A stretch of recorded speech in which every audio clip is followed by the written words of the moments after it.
l'une des grandes puissances était l'Égypte. L'Égypte était habitée uniquement par des personnes de couleur noire.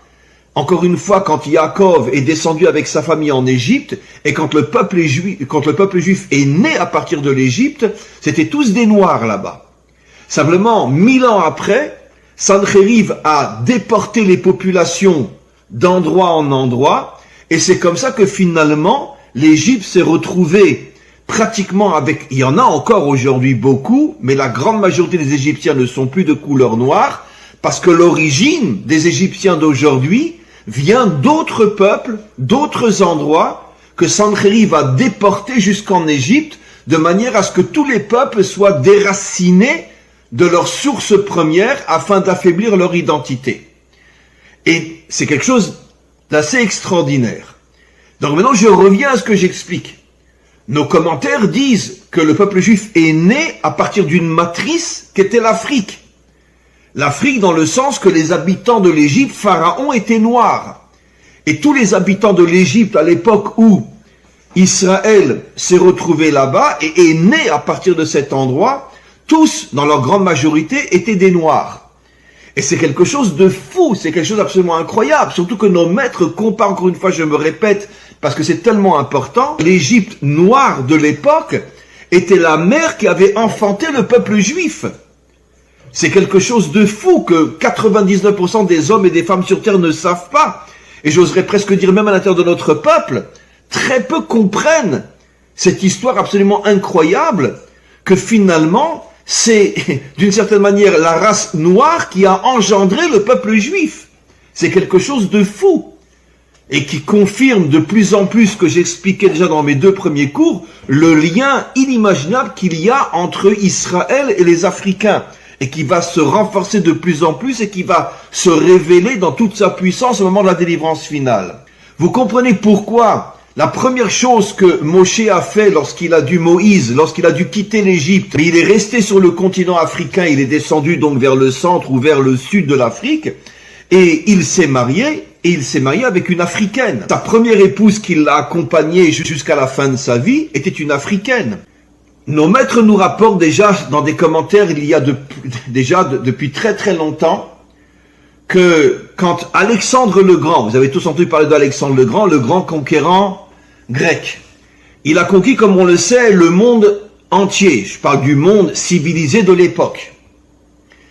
Et la dernière étape où il a été, c'est écrit dans le Talmud et dans d'autres textes, donc des textes qui datent de plus de 2000 ans, que la dernière étape où il a voulu continuer sa conquête, c'était en Afrique. Il est parti en Afrique. Et en Afrique, il est tombé sur une armée de femmes noires.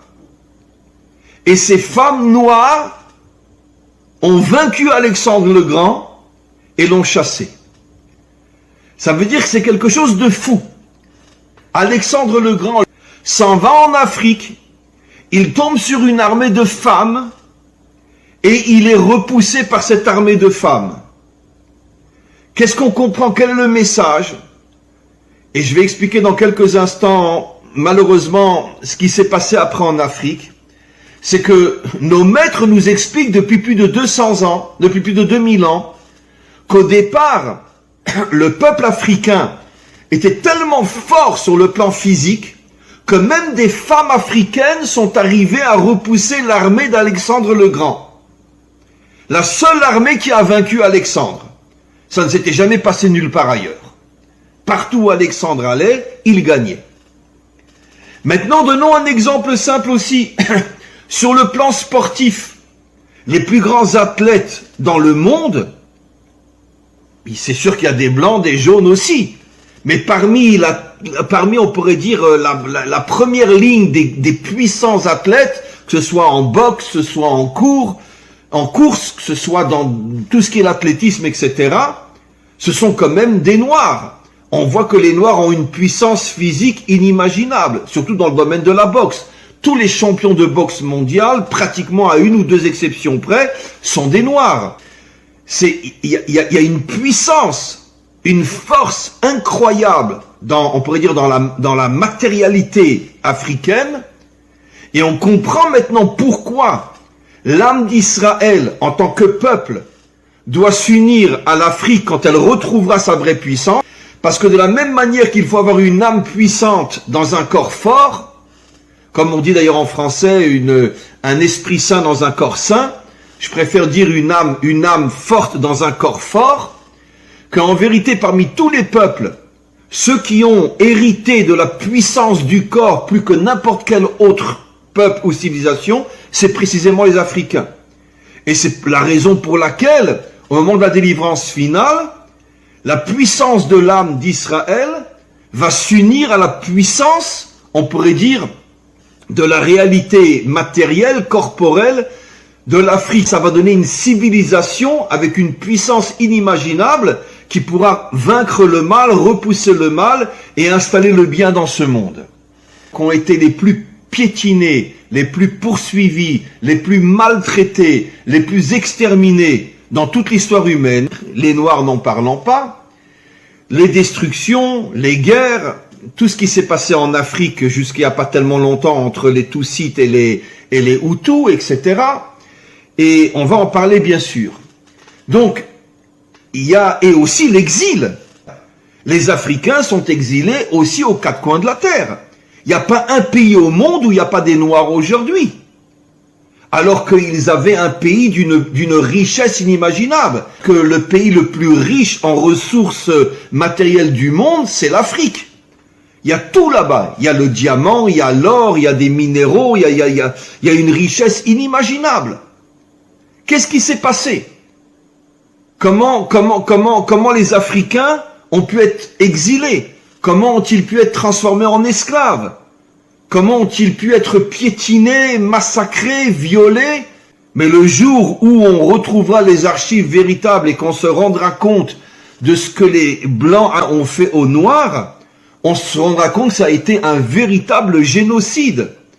Ne parlons pas des viols, ne parlons pas de tout ce qui s'est passé. Les jeunes filles étaient violées, les femmes étaient violées, les hommes étaient massacrés constamment, pendus, torturés à mort, jetés dans des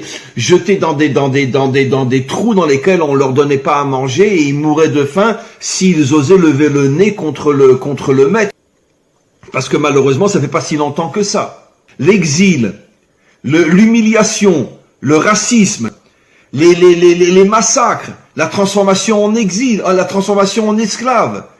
Mais c'est pas par hasard, puisque Moshe a épousé une africaine, puisque le peuple juif est né en Afrique, puisque comme je l'ai expliqué à cette époque-là, tous les Égyptiens étaient noirs, c'était avant la transportation de population d'un pays à un autre. Donc, qu'est-ce qui s'est passé? La civilisation blanche occidentale, pourquoi elle veut mettre la main sur l'Afrique? Parce que l'Afrique a des ressources comme aucun pays n'a au monde. Comme on le sait, tous les diamants la plupart des diamants sont en Afrique, l'or, l'argent et quantité d'autres ressources pour faire même des médicaments et d'autres choses. La terre africaine est extrêmement riche. Et donc, le monde occidental a voulu s'approprier l'Afrique. Pourquoi? Parce que les Occidentaux ont besoin d'une Afrique divisée, d'une Afrique en guerre. Ils ont besoin d'affaiblir les peuples africains pour mieux mettre leurs mains sur toutes les ressources et toutes les richesses africaines. Et donc, c'est évident que c'était les Occidentaux qui ont provoqué cette guerre entre les Tutsites et les Hutus. Et combien d'autres génocides qu'il y a eu dans l'histoire entre les Africains eux-mêmes. Pourquoi? Mais c'est très facile à comprendre. Vous croyez que les chefs Tutsites ou les chefs Hutus, par qui ils étaient payés? Qui leur a ouvert des comptes en banque dans lesquels ils ont mis des millions?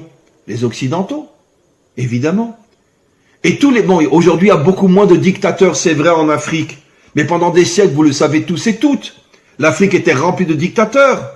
Par qui ils étaient financés, par qui ils étaient payés? Mais par les Occidentaux.